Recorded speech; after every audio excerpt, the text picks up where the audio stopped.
Friends, welcome back to my channel. তো আগের ভিডিওতে দেখেছো যে আমরা ছোটো মাসির বাড়ি গেছিলাম ওর জায়ের মেয়ের জন্মদিনে।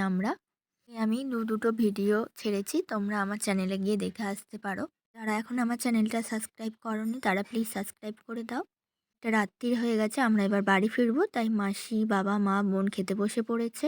তো শিবরাত্রির উপোস করেছিলাম, তাই পরের দিন আমি সোমবার আমার জন্য চাউমিন করে দিয়েছিল। এর বাড়ি গিয়ে আমরা সবাই মিলে মেহেন্দি করেছিলাম।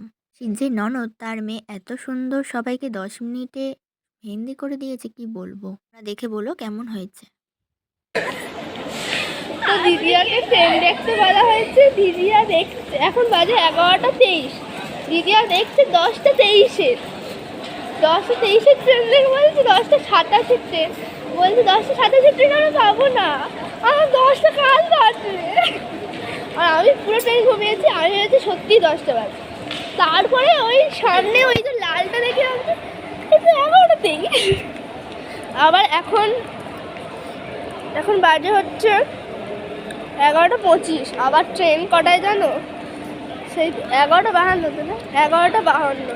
মানে আজকে তাড়াতাড়ি বেরিয়ে আমরা এত লেট করে ফেলে। আসলে আমি ঘুমাচ্ছিলাম, ট্রেনটা এতক্ষণ দাঁড়িয়েছে যে আমার ঘুম ভেঙে গেছে। তাহলে ভাবো কতক্ষণ দাঁড়িয়েছে। এই যে দিদিয়ার অবস্থা খুব আমি পিছনে মা। আসলে মামনিকে প্রতিদিন টানতে টানতে নিয়ে আসা হয়। ঠাকুর শুনে নিয়েছে কথার, পুরো স্টেশন ফাঁকা, পুরো স্টেশন ফাঁকা, লোক নেই, শুধু আমরা। আজকে আমার দিনটা খুব ভালো কেটেছে, এত ঘুমিয়েছি।